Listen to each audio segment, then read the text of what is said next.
এই শিক্ষার্থীগুলো এই জুলাই বিপ্লবে অংশগ্রহণ করেছে, ফলে তারা বেশি পড়াশোনা করতে পারে নাই। তারপরেও তুলনামূলকভাবে যেভাবে খারাপ হওয়ার কথা ছিল, শিক্ষার্থীরা পরবর্তীতে সেটাকে ওভারকাম করে নিয়েছে।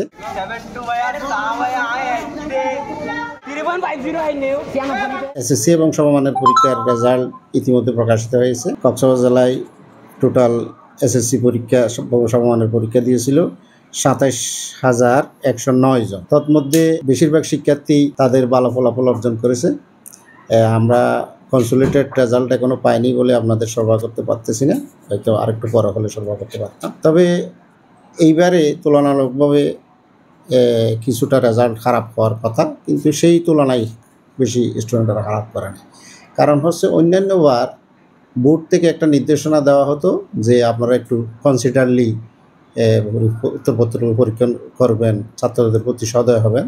তবে এইবার বোর্ড কর্তৃপক্ষের নির্দেশনা নিল না, আপনারা যথাযথভাবে উত্তরপত্র মূল্যায়ন করবেন, বেশি কনসিডার করে উত্তরপত্রগুলো মূল্যায়ন করার প্রয়োজন নেই।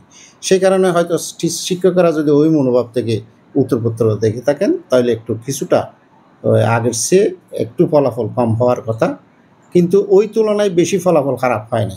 আর এছাড়াও যেহেতু একটা আন্দোলনের মধ্যে দিয়ে গেছে, এই শিক্ষার্থীগুলো এই জুলাই বিপ্লবে অংশগ্রহণ করেছে, ফলে তারা বেশি পড়াশোনা করতে পারে না। তারপরেও তুলনামূলকভাবে যেভাবে খারাপ হওয়ার কথা ছিল, শিক্ষার্থীরা পরবর্তীতে সেটাকে ওভারকাম করে নিয়েছে।